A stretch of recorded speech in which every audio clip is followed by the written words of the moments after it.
para cerrar sobre esto de los medios, porque creo que el papel es no desinformar, confundir a la gente. Fíjate que hoy que ustedes publican esto en la revista Contralínea, bueno, lo publicaron ayer, hoy que estamos hablando aquí en Sin Censura de lo que publican en la revista Contralínea, en el periódico Reforma, Denise Dresser, solo como ejemplo, y en el contexto de The Economist, y esta portada del falso Mesías, y mexicanos contra la corrupción y la impunidad, y los dineros que todavía no se aclaran por parte de Estados Unidos, del USAID y del NET, y ya mostraba un audio de Pedro Ferriz de Con, llamando a votar por la democracia o por la dictadura. Bueno, escribe Denise Dresser solamente para la reflexión, como parte de todo esto que nos estás planteando, Nancy. Dice Denise Dresser, publica su columna, no la voy a mencionar porque tiene algo de ofensivo y no quiero que YouTube nos vaya a sancionar, pero dice Denise Dresser, no nos callarán, no perderemos la fuerza de nuestra voz, nunca más tendrán la comodidad de nuestro silencio.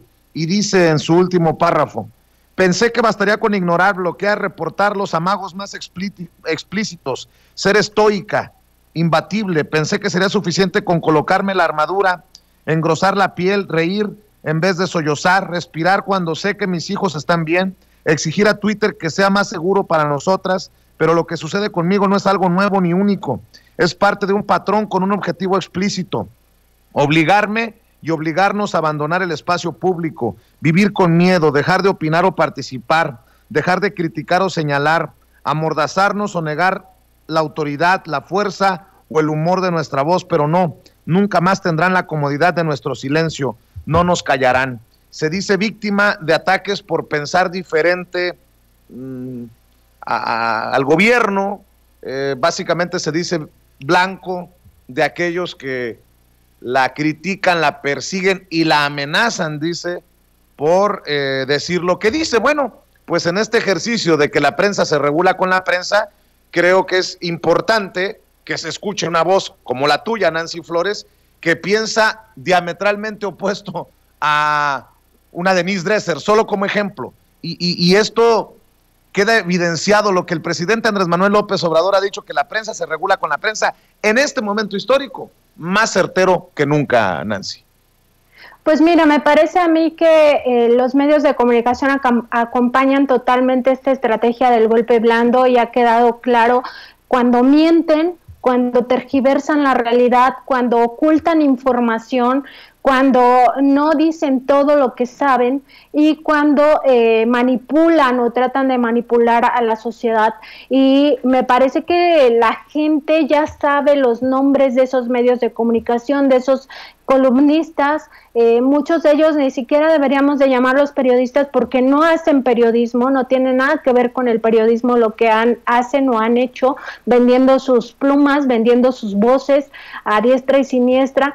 Y todo esto encaja perfectamente en eso de ablandar a la sociedad a través del malestar y la desesperanza y deslegitimar cada una de las acciones gubernamentales por medio de la difusión de mensajes adversos, ofensas y noticias falsas. Baste ver que se ha emprendido una campaña para hablar de la libertad de expresión, de que no existe libertad de expresión, cuando ellos mismos acaban insultando al presidente y no les pasa nada. O sea, entonces, ¿de qué están hablando? A cada rato generan estas campañas de desprestigio, maximizan ciertos descontentos o malestares sociales legítimos, ¿no? Ciertos movimientos, ahora muchos que no tienen nada que ver con el feminismo hablan de feminismo, ni siquiera creen en el aborto, y el aborto es una condición que va de la mano del feminismo. No puede haber un feminismo si no se lucha por el derecho de la mujer a decidir sobre su propio cuerpo. Pues ellos no creen en el aborto, pero se dicen feministas y entonces financian a grupos supuestamente feministas que tienen, muchos de ellos sí, una lucha legítima, y eso lo han hecho con cualquier tipo de movimiento social, pero no todos los movimientos sociales, porque hay cosas que no les interesan. La autonomía de los pueblos indígenas, por ejemplo, no les interesa. ¿Por qué no están financiando todo el tema del zapatismo o visibilizando eso? Porque no les interesa, solamente es lo que pueden llegar a manipular. Entonces los medios, claro que han ocupado un papel en todo este método, en toda esta estrategia para debilitar al gobierno del presidente López Obrador, y lo que buscan por un lado pues sí es un gobierno débil, y yo le preguntaba a mis entrevistados, pero ¿por qué les interesa un gobierno débil? Y ellos decían, porque un gobierno débil no tiene la legitimidad para pedirles que rindan cuentas, para pedirles que paguen sus impuestos. Un gobierno débil está sometido a esos intereses. Entonces, si no lograran que el presidente López Obrador no culminara, van por 2024 para poner a alguien que sea manipulable, y del partido que sea, ¿no? Y por eso lo interesante de todo esto y a lo que debemos de estar nosotros muy atentos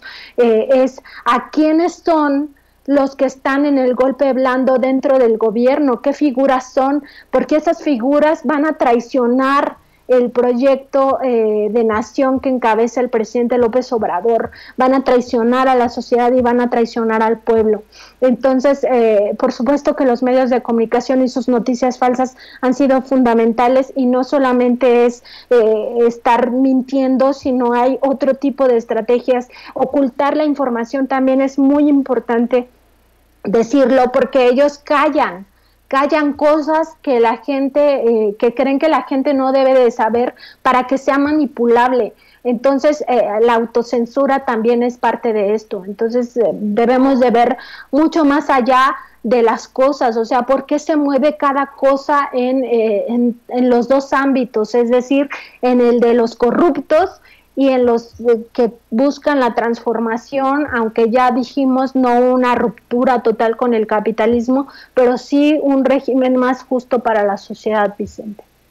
Nancy Flores, ¿cuándo podemos esperar otra entrega de este reportaje extenso que ustedes están publicando en los medios, en las trincheras de la revista Contralínea? Y por favor también invitemos a la gente para que lo lea, para que lo comparta, para que lo analice, Nancy, a través de tus cuentas, de tus trincheras en las redes sociales y obviamente los oficiales de la revista.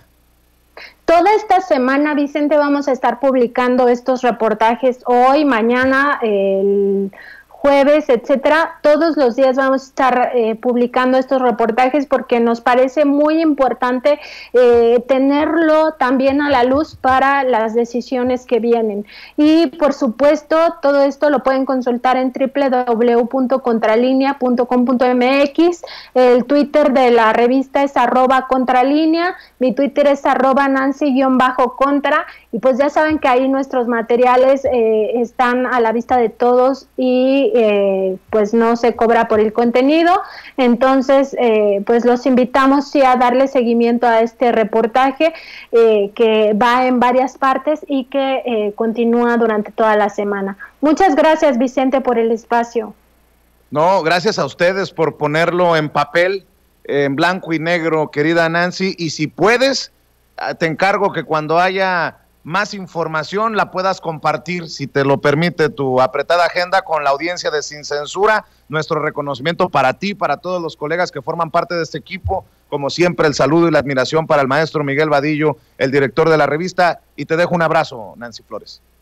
Con mucho gusto, Vicente, un abrazo también para ti y para todo tu equipo ahí en Sin Censura. Muchas gracias. Muchas gracias, es Nancy Flores.